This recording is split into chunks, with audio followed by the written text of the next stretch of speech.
Nessa atividade, nós temos aqui uma vibração horizontal de um sistema massa-mola, onde nós sabemos que para esse sistema a frequência natural de vibração dele é dado pela raiz quadrada da constante elástica da mola sobre a massa.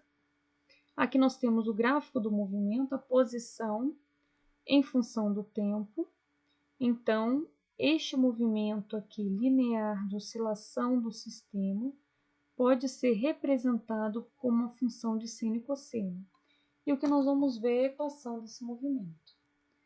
Então, dada uma massa do sistema de 30 kg e uma constante elástica da mola de 9.720 Nm, e como condição inicial nós temos a posição inicial da massa, a posição dela para P igual a zero de 50 mm positivo, e a velocidade inicial da massa de x.0 igual a menos 225 mm por segundo. O que significa?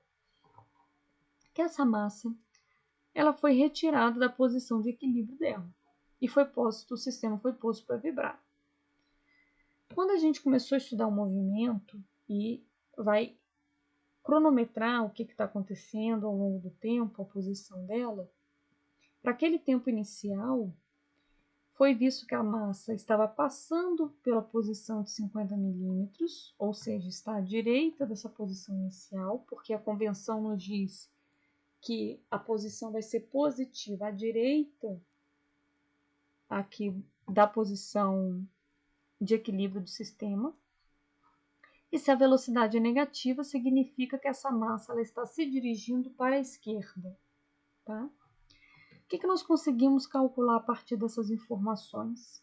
A frequência circular de vibração do sistema, essa frequência natural de vibração, em radianos por segundo, que a gente já viu que é a raiz quadrada de K sobre M. O período de vibração, veja que é menor do que 1 segundo, leva menos de 1 segundo para poder repetir o movimento, é dada pela relação que ômega-n é igual a 2π sobre T, e a frequência de vibração em ciclos por segundo, que é dado aí pelo inverso do período. Né? Eles são inversamente proporcionais. Para esse sistema é de 8,56 Hz. A equação do movimento, a gente viu na aula teórica como que calcula a solução daquela equação diferencial do movimento para a vibração livre não amortecida. E nós temos aqui, então, o valor das constantes, né, que acompanham aqui o cosseno de ômega-nt e o seno de ômega-nt. Para este sistema, massa-mola, com essas condições, tanto em termos de massa, constante elástica, posição inicial da massa e a velocidade inicial, nós temos essa equação do movimento, que nos permite calcular, para cada instante de tempo, a posição dessa massa, dada por essa equação, que é uma combinação de uma função cosseno e uma função seno. E aqui nós temos, então, esse movimento plotado ao longo do tempo. Na atividade 4, nós temos já uma vibração vertical. Lá na parte teórica, nós vimos que a força gravitacional ela não interfere no movimento de oscilação da massa, porque ela é anulada pela força elástica da mola devido à deformação estática da mola.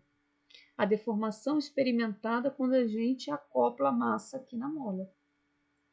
Para esse sistema, nós também vimos que a frequência natural, tanto da vibração vertical quanto da horizontal, são iguais, dada pela raiz quadrada de K sobre M.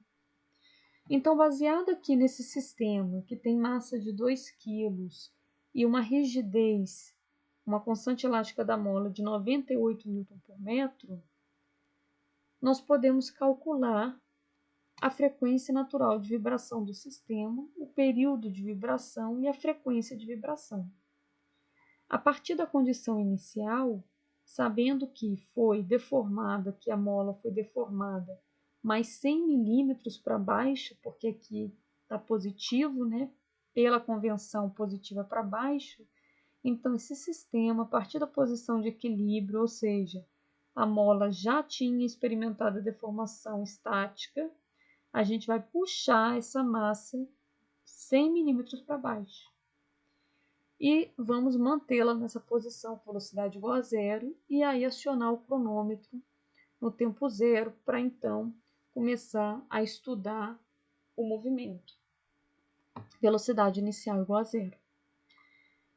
Com isso, nós podemos calcular então a equação do movimento. Qual é a posição da massa em relação ao tempo? Nós temos aqui que para esta configuração, essas condições iniciais, a equação do movimento é dada por x de t igual a 100 vezes cosseno de 7t. 100 é o valor aqui de x0. Ômega n é igual a 7. Então, ao longo do tempo, a gente consegue plotar essa posição, que está descrita aqui nesse gráfico. Se nós alterarmos as características do sistema, as propriedades do sistema também vão mudar. A propriedade é essa que eu digo, frequência natural de vibração. Isso daqui é uma característica do sistema que depende unicamente da massa e da constante elástica da mola. Então, note, nós aumentamos a massa. O que aconteceu com a frequência natural? Ela diminui, porque é inversamente proporcional. Se a gente diminuir a massa, a frequência natural ela aumenta.